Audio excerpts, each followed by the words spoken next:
Neutraliser l'ennemi public numéro 1, la chair, par Yvan Castanou. Chapitre 1, la 5e colonne. Satan ne vous laissera pas devenir un fils mature, c'est-à-dire rempli de l'esprit, sans rien faire. S'il n'a pas pu empêcher votre nouvelle naissance, s'il n'a pas pu vous empêcher de devenir grand par l'alimentation de la parole de Dieu et fort par la prière, il fera tout ce qui est en son pouvoir pour vous empêcher de devenir mature. Pour cela, il va œuvrer à travers celle qui est son allié depuis la chute d'Adam et Ève, la chair. La chair est la 5e colonne que Satan utilise dans le but de paralyser la maturité des enfants de Dieu et de faire en sorte qu'ils ne soient jamais aptes à vivre leur héritage qu'est l'extraordinaire divin.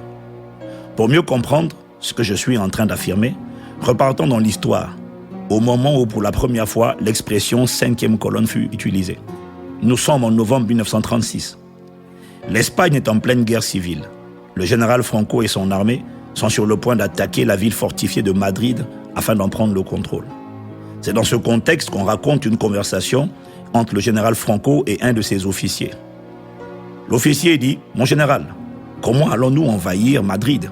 Elle a l'air d'une forteresse imprenable. » Le général Franco répond « Ne vous inquiétez pas, nous allons nous appuyer sur la 5e colonne. » L'officier, intrigué, dit « Je sais que nous avons déjà 4 colonnes qui marchent sur Madrid. Mais qu'est-ce donc cette 5e colonne ?» Le général Franco répond « La 5e colonne, ce sont nos partisans infiltrés au sein de Madrid et chargés de nous ouvrir la porte de l'intérieur. » Cette appellation 5e colonne va dès lors entrer dans le langage courant pour désigner les taupes. Ces ennemis œuvront à l'intérieur, les agents infiltrés qui travaillent pour le compte d'un gouvernement ennemi.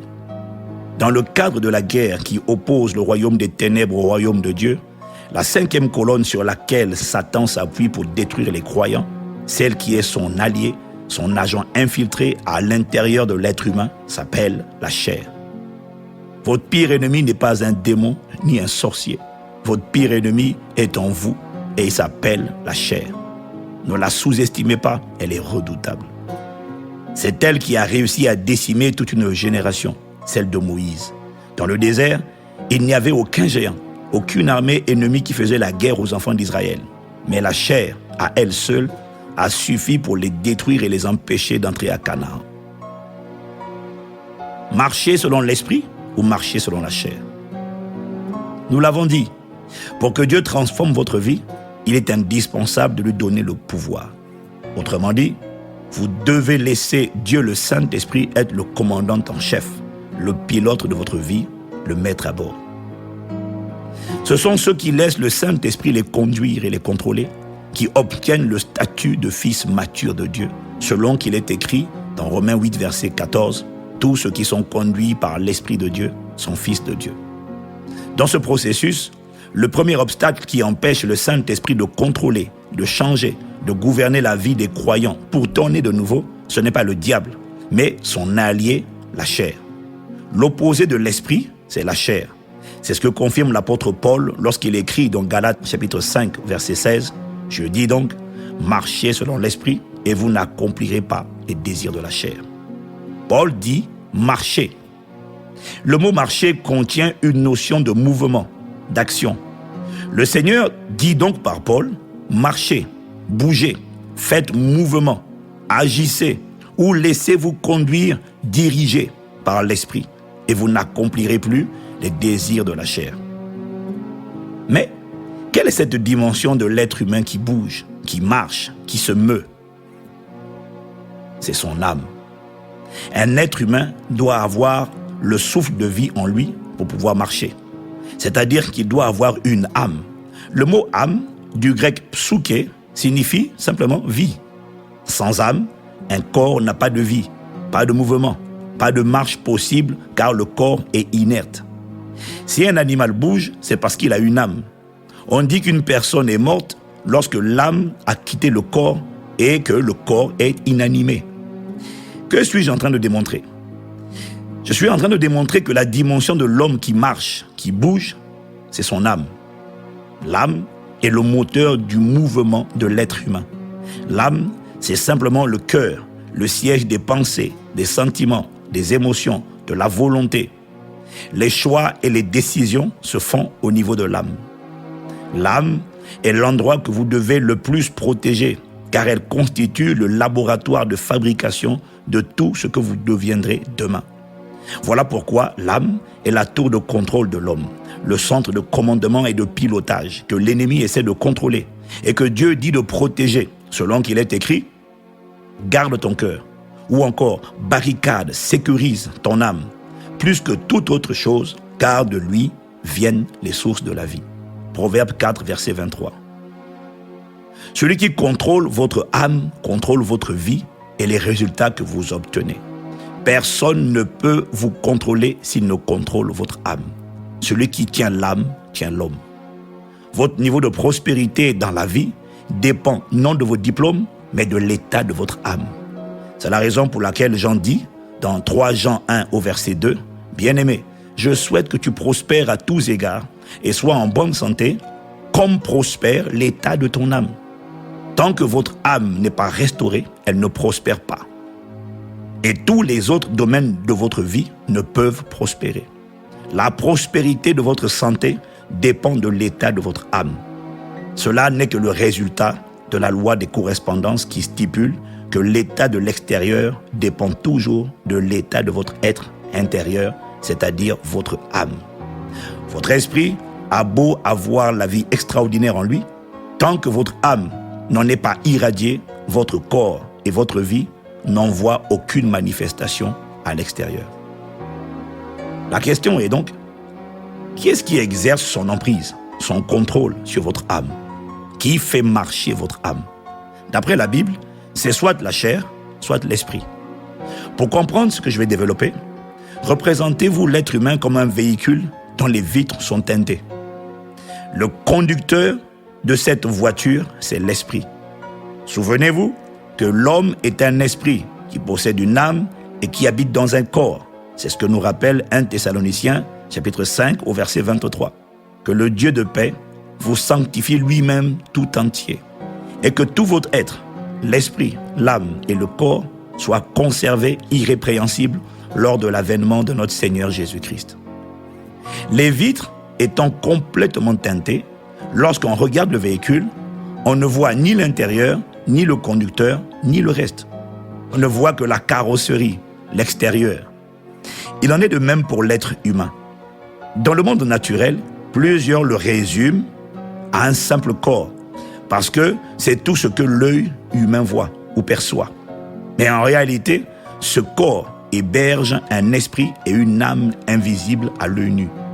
Le vrai vous n'est pas un corps, c'est un esprit qui réside dans votre corps, exactement comme le conducteur installé dans l'habitacle du véhicule. Dans cette illustration, le vrai vous n'est donc pas la voiture, mais plutôt le conducteur. Dans ce même véhicule, il y a un volant qui permet de déterminer le mouvement et la trajectoire de la voiture. Ce volant, c'est l'âme. C'est l'âme qui impulse le mouvement et la direction. Et c'est la raison pour laquelle l'âme est représentée par le volant. Si vous tournez le volant à gauche, la voiture ira à gauche. Si vous le tournez à droite, la voiture ira à droite. Pour contrôler la voiture, il faut donc contrôler le volant.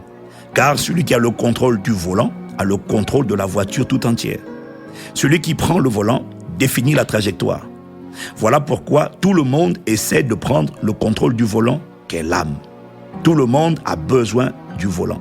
Dieu pour bâtir votre vie et Satan pour la détruire. Parfois, une voiture peut transporter des passagers clandestins. Là, ce sont les démons. Ils sont dans la voiture, mais ils ne sont pas dans le conducteur.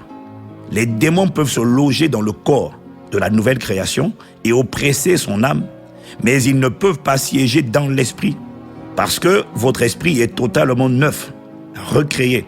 Il est uni et donc un avec le Saint-Esprit. En effet, l'esprit de celui qui est né de nouveau est lié et uni au Saint-Esprit.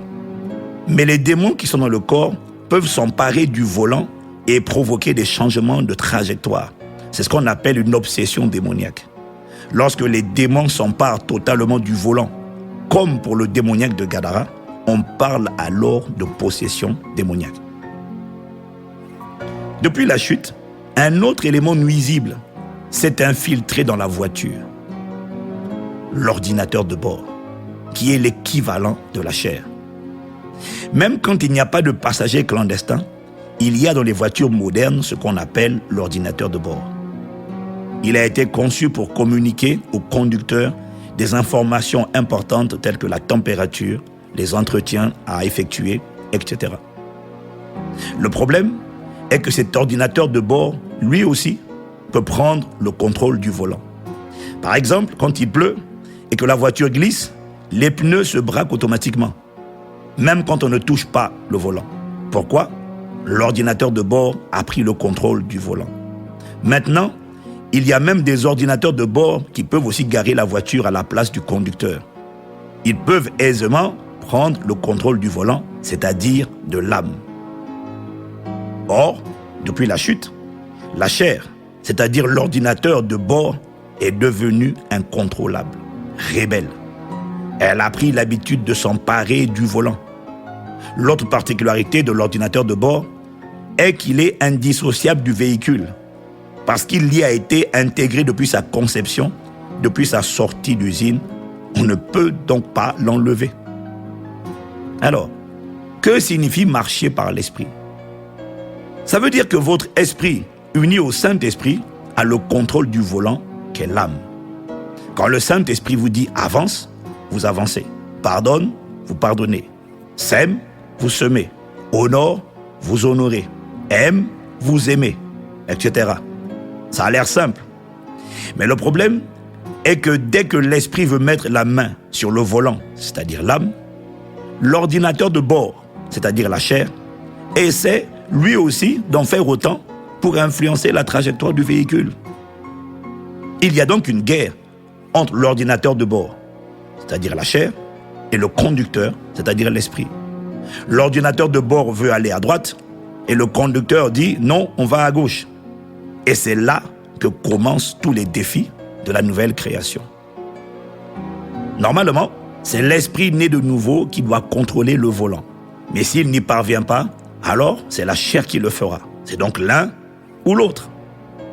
L'enjeu pour le diable est donc de vous contrôler en téléguidant votre âme afin qu'il puisse manifester en et à travers vous ses projets de chaos, de destruction, de limitation, de blocage, d'échec et d'éloignement maximum de la personne de Dieu révélée par Jésus-Christ. Mais le diable ne pourra pas le faire s'il n'a pas le volant. Voilà pourquoi il fera tout pour prendre par la ruse le contrôle du volant, c'est-à-dire l'âme, à travers son allié de tout temps, la chair. Si la chair est à la fois l'allié privilégié de Satan et notre pire ennemi, il convient donc de comprendre ce qu'est la chair, quelles sont ses caractéristiques et ses modes opératoires.